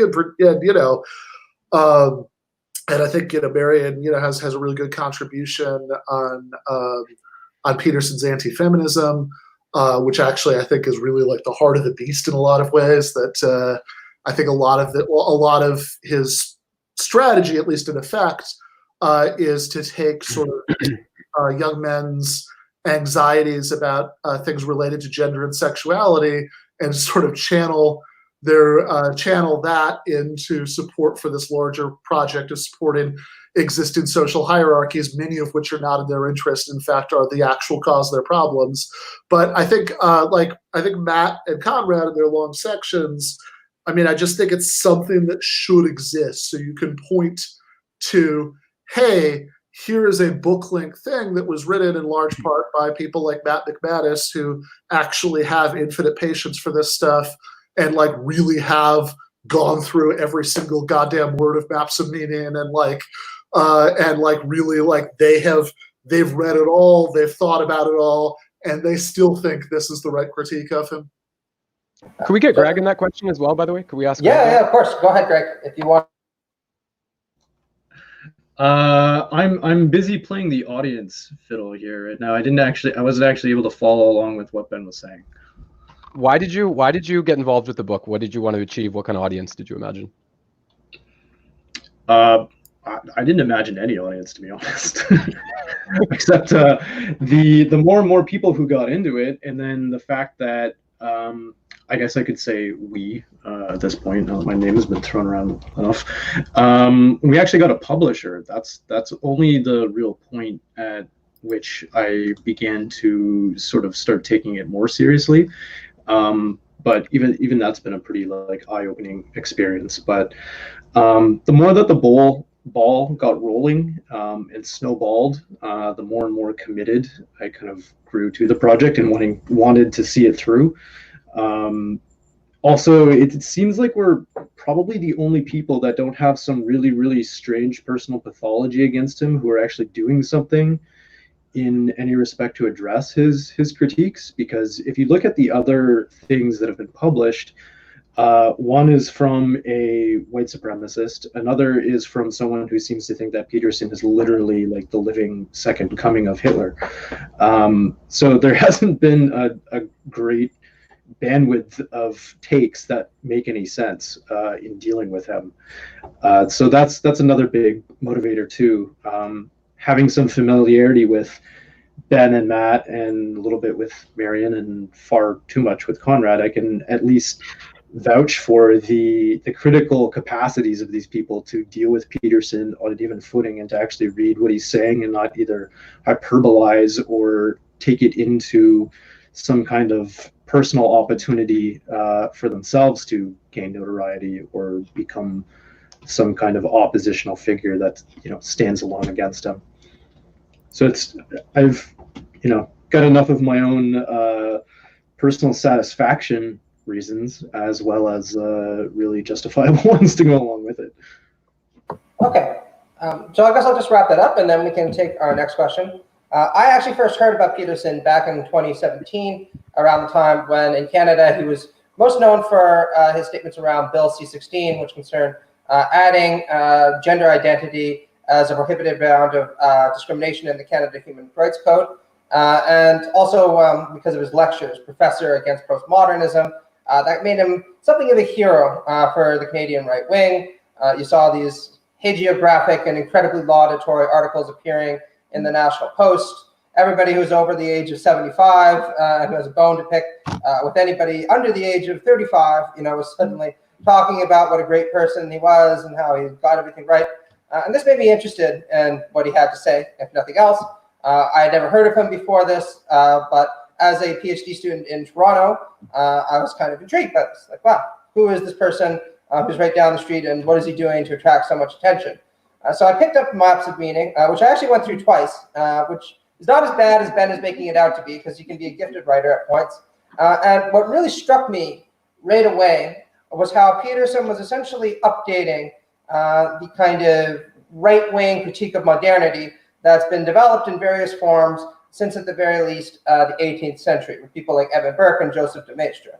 And he updates it in an interesting way, using some novel terminology, although he thinks far more highly of his novelty and originality than I did, since a lot of this stuff seemed like fairly mundane Heideggerian and Jungian insights into the problems with the modern world. But I noticed that there were a lot of strange gaps in his work that should have been felt by more rigorous forms of analysis. In particular, he writes a lot about totalitarianism and why it emerged and its roots in the history of evil, particularly the Christian interpretation of evil, but never once engages with people like Theodor Adorno or Marx Horkheimer, who actually come from the psychoanalytic tradition, were Jewish, and did live in Germany. And they talked a lot about how there were deep roots to fascism in the conservative tradition in Germany, and of course also in the dynamics of capitalism and liberal societies of their time. None of that actually appears in Maps of Meaning. It's almost as if he's either indifferent to it or he just doesn't want to address it, which is really strange. So by the end of 2017, when I had gone through the book, I became convinced that somebody should write something about this and comment on it. But what I found was strange is, quite frankly, that a lot of the criticisms of Peterson, I just didn't think were really all that rigorous from an intellectual standpoint. It's not to say that some of them were good or very funny, because they were. But the first article that I really thought hit home some major points against Peterson was actually Nathan J. Robinson's article in Current Affairs, which actually did read Maps of Meaning and kind of pointed out some of the theoretical problems with it. And it occurred to me that really we should be responding to him in a more comprehensive sense, and that was the germ of the book. So after I was done writing about postmodern conservatism and all that stuff came out, I thought that this would be the ideal time, because the Zizek debate was just a few months away, to actually resuscitate this project that had been on my mind for a while. And the contributors kind of came in, and that's how we decided to publish Myth and Mayhem in 2019. Okay, cool. So what's our next question?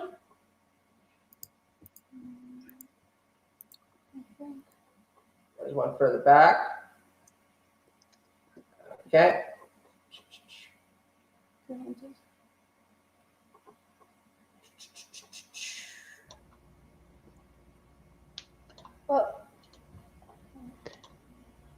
What the important thing to know about our responses is that we've all found meaning in our life because of our work on Peterson. Okay, good. So one of the questions that we see here is, sorry, we're just going through the scroll and there's quite a few things. Yeah, there's a lot of discussion about like Peterson's feminism and stuff. While Matt goes into the question and finds it, just wanted to say that, and this is more dwelling into, of course, what I understand, like the explanations of like feminist theory regarding these issues, but there was some discussion about Simone de Beauvoir and like the that Peterson appeals to kind of the material conditions that shapes like the different behaviors between men and women. I do think that that's a thing, because I think that was Paul's question, but I don't think it is that it justifies like inequality, right? Like I do believe like, yes, men and women maybe, and I don't want to fall into some sort of biological reductionism, because I do believe that trans women are women. But I think that we, because of our bodies, right, have different experiences in the world, right, materially speaking, and that, of course, creates different dispositions. I don't believe, though, that should translate, as Peterson wants, into, of course, inequalities like a pay gap or like different access to different opportunities. So okay, this is good because actually it's a nice segue into our next question. I guess I'll combine these two here, which is concerns men, interestingly enough. So is it true that women put stock in high status men? And what can one say about Peterson's appeal to various forms of neo-masculinity or neo-masculism, as it's sometimes called? So I think Conrad, as the person that this was directed to, so if he wants to start, and then we can move on to whoever's interested next. Well, as regards the question of neo-masculinity, I mean, I wrote another piece on what is postmodern conservatism, and what I discussed was essentially the process through which there's a change that. So I guess to start out, if you talk about neo-masculinity, you can kind of talk about a spectrum of subcommunities, right? And that runs broadly from sort of pickup artists to men's rights activists to incels. And what I discuss in that essay, in what is postmodern conservatism, is the idea that if you go back to when in the early 2000s, when Neil Strauss, the Rolling Stone journalist, published The Game, his account of his engagement with pickup artistry, it was still mostly about sort of trying to swap tips to kind of inveigle young women. I'm not going to say that's good. There was certainly a strong misogynistic streak that pervaded the community at that point. But it seems to me that it was only really in the aftermath of the 07-08 recession, in which we know that male industrial workers were disproportionately affected, that neo-masculinists become more strident in terms of their demands. So it ceases being just a discourse about how do we pick up women who are sort of maybe sociologically above our station. And it starts being about, in more extreme cases, certainly, how do we fundamentally reverse the thrust of feminism so as to, better achieve the subordination of women politically, which is often rationalized with respect to the idea that this is how things should be naturally or whatever.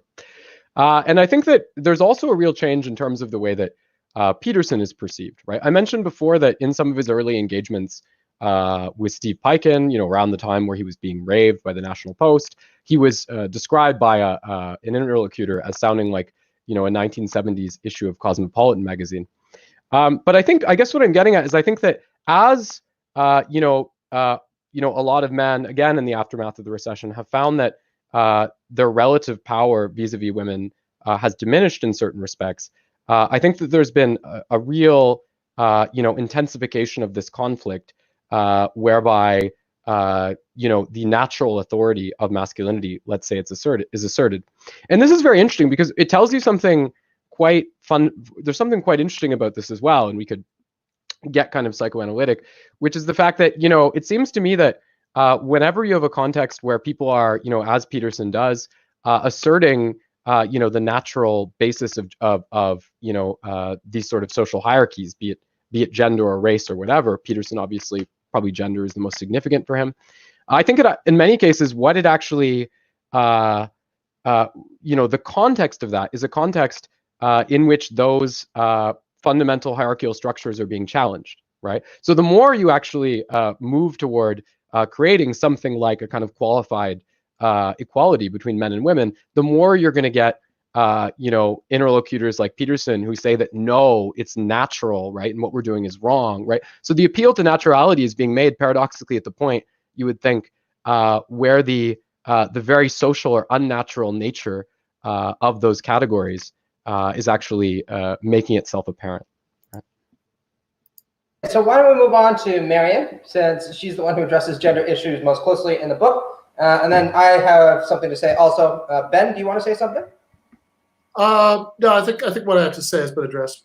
Okay, so let's go to Marian.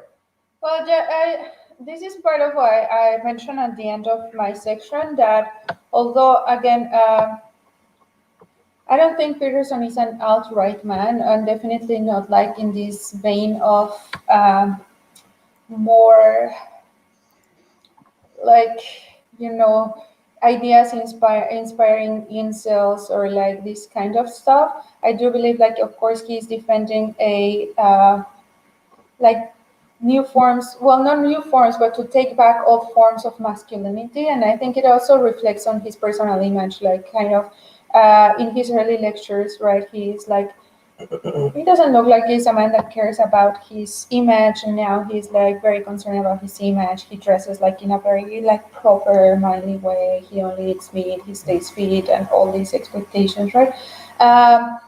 But I do believe, like as I said before, that he, and I think it is something that Ben said, and is a characteristic of the way he writes and the way he talks, that he remains like unclear enough so you cannot tell him that he's inspiring this very reactionary,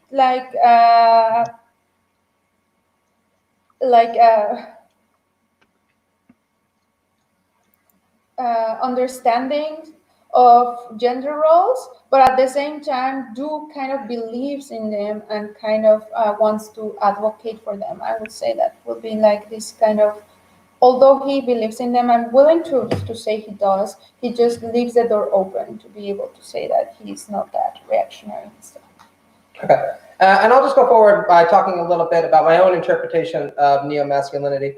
You know, they say that the opposite of love isn't hate, it's indifference, right? Because if you hate someone, you have very strong feelings towards them that are kind of the dark image of love. And one of the things that I say about neo-masculinity, particularly Trumpist styles of neo-masculinity, and many of these people have gravitated towards Peterson, is that the opposite of bluster isn't paranoia, since that's what you usually see. It's confidence, right? And I think a lot of these men tend to gravitate towards either adopting a very blustery, overcompensated approach to the world to try to demonstrate their value. And if they're not able of doing that, what they revert to is this paranoid sensibility that they're under attack by people who are opposed to their status in the world, and that this must be some kind of progressive figure, probably a feminist, who's there undermining the authority of men. And I think that Peterson himself doesn't speak directly in this way, suggesting that you should be paranoid. But sometimes a lot of his rhetoric implies that, right? That you're being undermined, there's a war on boys, and we need to strike back against all these social justice activists at the university.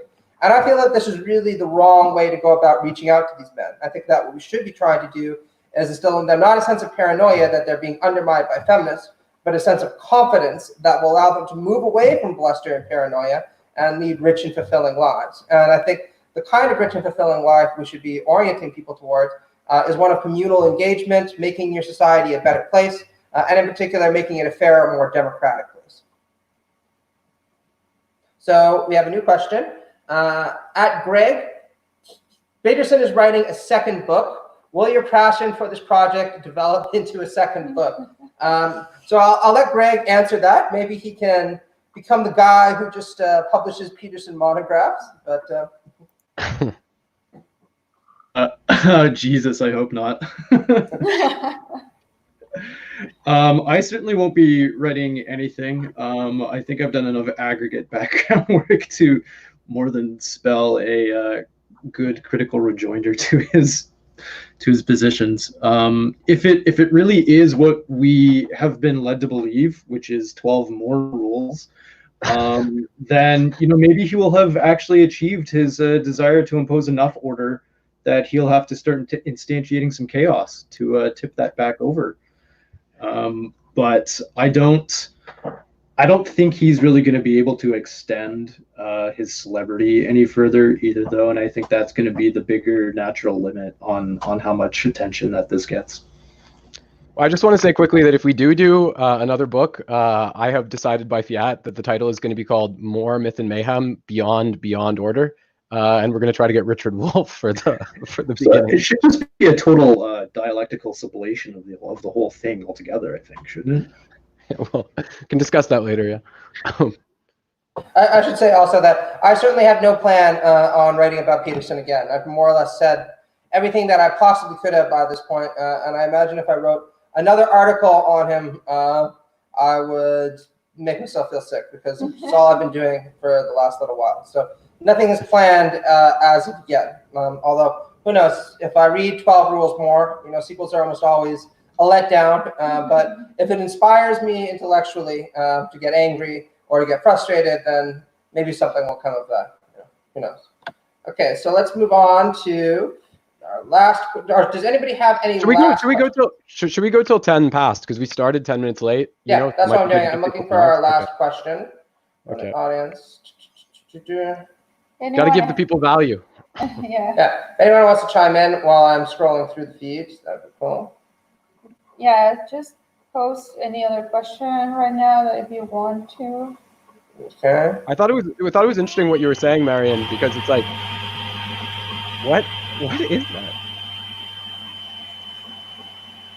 Someone like what is? It's like a blender, right? Someone's making a. Like as good academics, our computers have been working all day long because we started classes at 10 a.m. So I think at this point, my computer is just like so like it's been on all day. So I think the fan is just overworked at this point. I think that's what it is. Okay. So we do have another question, and the issue is, are neo-masculinities the result of men, or is this just a symptom of a deeper malaise in modernity? So is this a crisis of masculinity per se that needs to be treated individually, or is the crisis of masculinity itself symptomatic of some deeper problem that we're all in the middle of?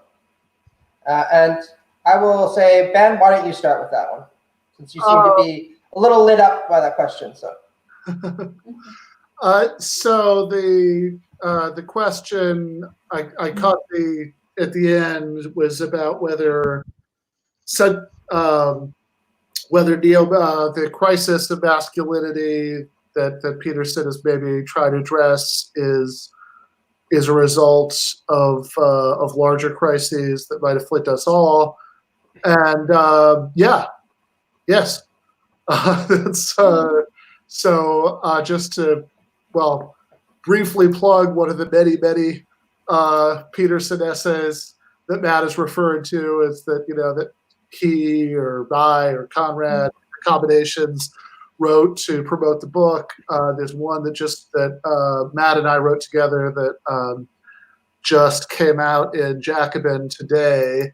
We didn't pick this title, and we probably would have been boringly reluctant to make quite such a broad claim, but it's called "Why Jordan Peterson is Always Wrong," and and this is a point we hit pretty hard in there, right? That and I know I've made other places that a lot of Peterson talks a lot about these young men.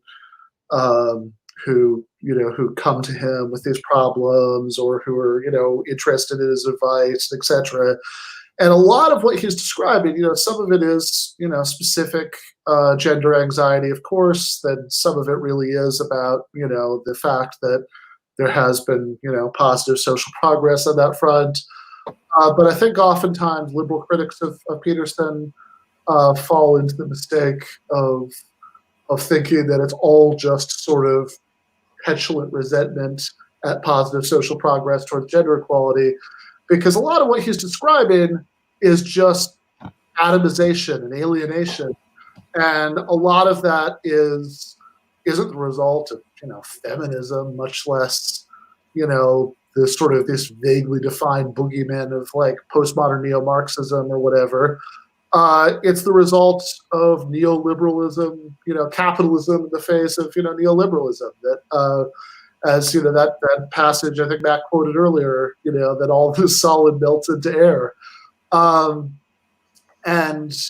I think this is a significant connection to make for two reasons. One of them is that, like I kind of mentioned earlier, I think oftentimes the kind of central trick of Peterson's appeal is taking these men's anxieties about things related to gender and sexuality and sexual and all that stuff, and kind of transmuting that into into a defense of the existing social order in general, right? So like one of my favorite examples of this is a New York Times article that came out about Peterson a couple of years ago, where that quoted one, I think Andrew McCarthy was the guy's name, because the quote really, like a man on the street, but the quote really stuck in my head, because this guy was like in the audience at the Peterson event, and the New York Times reporter talked to him, and he was saying, "Oh yeah, it's great, like finally somebody's talking about how hierarchy is okay." And I was really struck by about this transition from thinking about gender hierarchy to thinking about other kinds of hierarchy, because the full quote was McCarthy, 45, a waiter, said, "It's so great to see people talk about how hierarchies are okay." So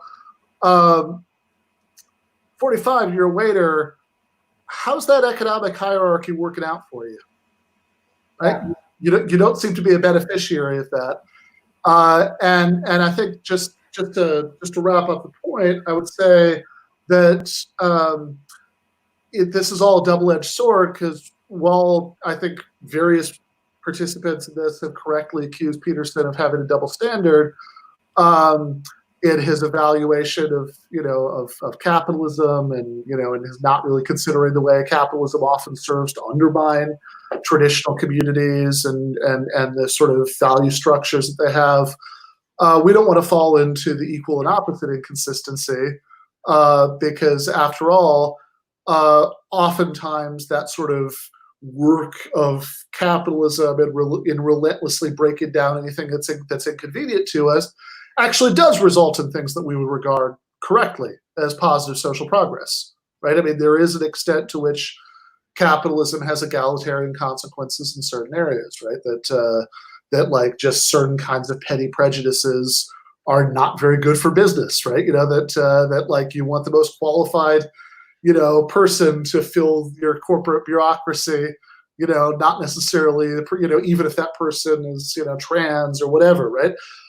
So I think that it's important also to think about what the left counter to this has to be. And I think what it has to be is to say, look, obviously, to the extent that Peterson wants to go back to this idealized version of the 1950s, if not the 1850s, as far as gender roles and other things, we can have no truck with that, right? I mean, obviously, feminism is basic to any left project worthy of the name, but we can still address the legitimate grievances underlying the fact that this neo-masculinist stuff appeals to people, a lot of which are about the fact that the conditions of modern life and the conditions of postmodern, of neoliberalism, are often bear some larger structural responsibility for the fact that people can't, for example, maintain relationships because they're too stressed all the time, etc. Right? So I think the solution is to say, look, I mean, in a lot of ways, I think the leftist pitch here is very simple, which is just to say, hey, imagine if we had a society where everything was equalized enough, not in the obsessive way Peterson is imagining, but enough, that everybody had the economic capacity to live their lives however the hell they wanted to, right? So if you want to have, a traditional family and everybody involved is a consenting participant, great, good for you. If you want to live in a trisexual Wiccan compound, good for you, right? Do what you want. That sounds like a lot of fun, I have to say. So actually, I think we should answer this one last question, because it's a great question to end on. So we've talked a lot about Jordan Peterson, obviously, since our book is about him. But what does everybody think will be the next big movement in the intellectual dark web? Or I think we just broaden this to say conservative discourse generally. Do you think it would be somebody who operates on the similar kind of anti-social justice warrior vein, or will it be someone else who takes a different rhetorical strategy? And in my case, I don't actually know who the next big figure in the IDW or in the conservative movement would be, partly because I don't like to make prophecies, since you end up tending to look foolish when you do that, but also because if you look at the way conservative discourse has been oriented over the last 70 years, really, a lot of it has been pretty much monotonously the same. I don't really think there has been much evolution. You have William Buckley in the 1950s publishing God and Man at Yale, which is actually not a bad book, but he's complaining about campus activists and feminists and socialists and Keynesians and how awful they are and how the government should really do something to uphold traditional values and capitalism in the university by getting rid of these faculty members and their supporters amongst the student body. Flash forward to the 1990s, and you have Dinesh D'Souza, who's writing another book about the same topic, along with people like Alan Bloom. Flash forward to the 2000s, and Ben Shapiro writes his big, long monologue about why universities are evil. And now in the 2010s, you have Jordan Peterson. So to the extent that we can make a prediction based on this, it's probably just going to be more of the same. Because the reality is that much like conservatives confuse the left of being fixated on these kind of tiny outrages, there is a right-wing outrage machine that's pretty constantly gone back to the well of antagonism towards these developments. They've made a lot of money off of this and gained a lot of publicity, and I don't see any reason why they would change tack now, since there seems to be a bottomless appetite for anybody who writes a monograph about why life on campus, particularly elite liberal campuses in the United States, where you spend $70,000 just to go, is a horrible bore, and it's constantly about being radicalized. And since there is this bottomless appetite, I imagine that the next person who's going to appear is probably going to be just yet another pretty monotonous figure talking about why the social justice warriors or leftists of their day are evil and are going to destroy Western civilization and need to be destroyed.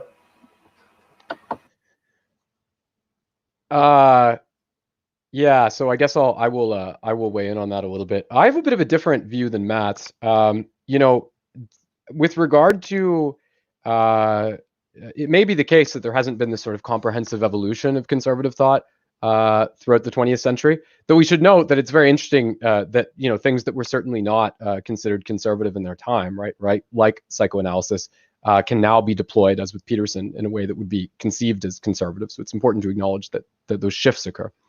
While there may not have been a broad comprehensive change, one thing I want to say is that I think that, you know, in a way you can see, you know, Peterson in so many respects is someone who exists because the alt-right, you know, as much as they decry, you know, the culture of universities and you know, postmodern neo-Marxism and this and that, Peterson is someone who has a tremendous legitimating effect on their existence, right? You know, the fact that he repeats, for example, a lot of the ideas that you'll find, you know, within sort of neo-masculinist culture, but does so as someone who, you know, not only, you know, previously was a lecturer at Harvard, but currently is a tenured professor at the University of Toronto.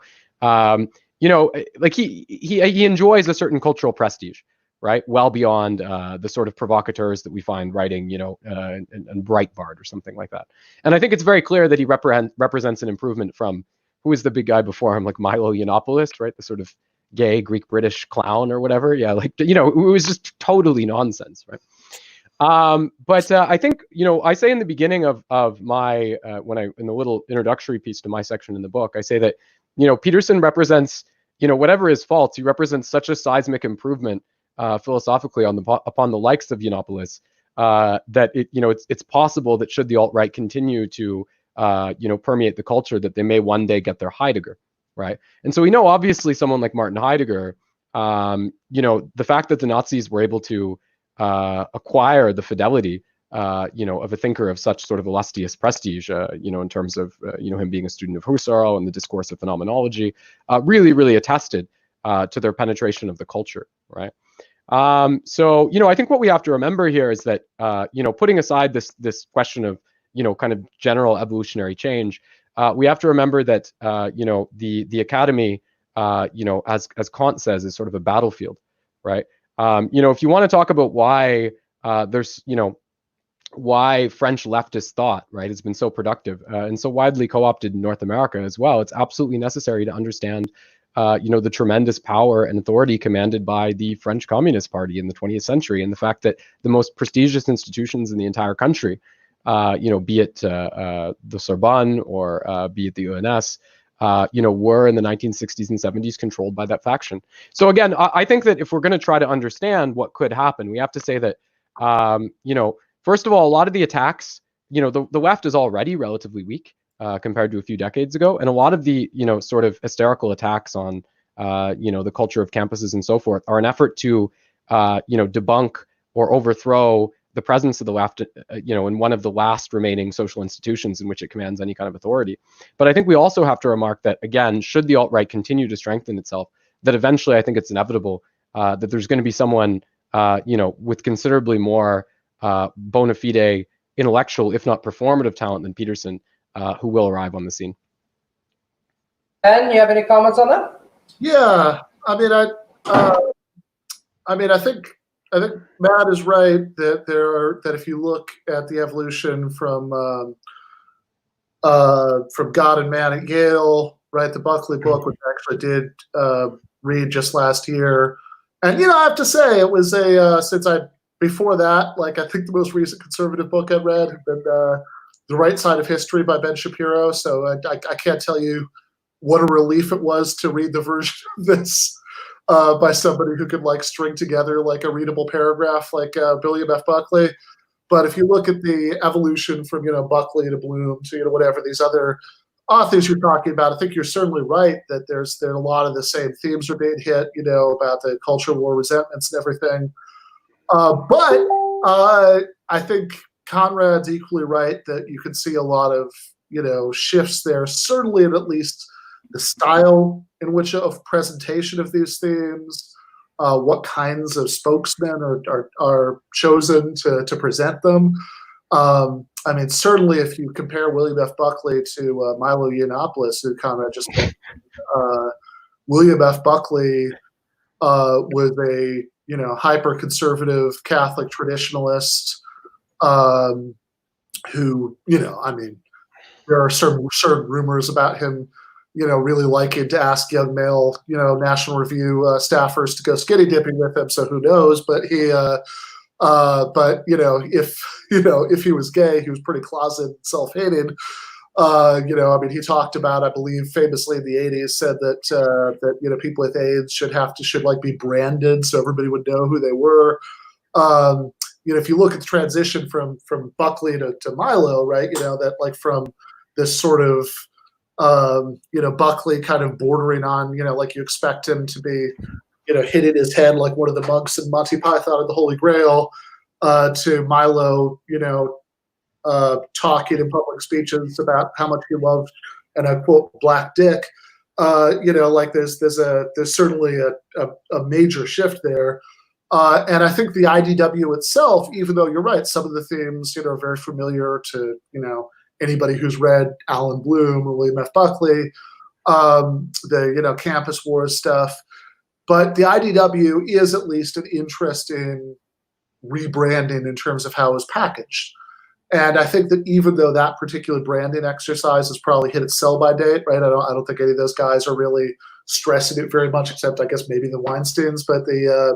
But I think that it's probably, Michael talks about this in Against the Web, it's probably something that looking at the IDW probably tells you something about how the next few versions of the right are going to be branded, right? This sort of attempt to carry on those culture war grievances in a way that detaches a little bit from some of the signaling that goes with like tribal political conservatism in the US, right? That they like all these guys kind of made big, even though Shapiro obviously, is somebody who you could class together with Rush Limbaugh as easily as with Jordan Peterson and Sam Harris.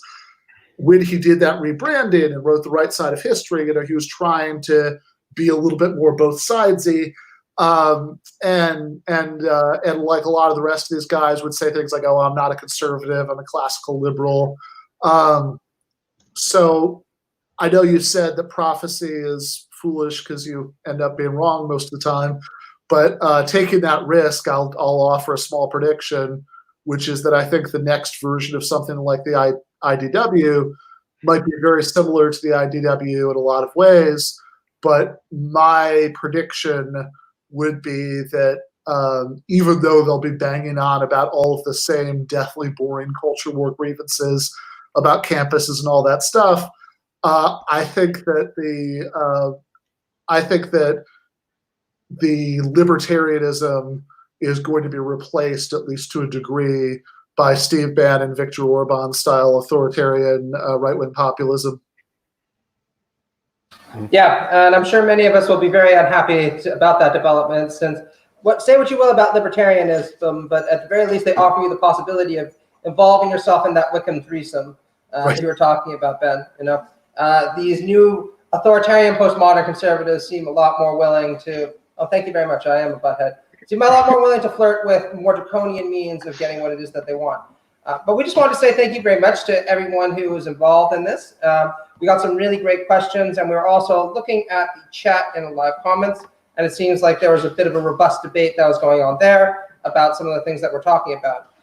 So we want to say again, pick up the book Myth and Mayhem, A Leftist Critique of Jordan Peterson. It's available at the Zero Books website right now.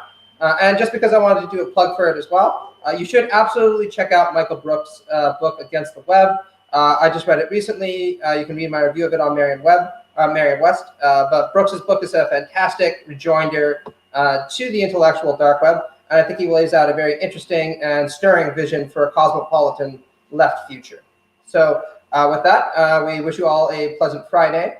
We hope you're all staying safe during the COVID crisis with your families or your loved ones, and that you're able to socialize to the extent that's possible in a reasonable way. Okay. Thank you. Thanks, everyone. Cool.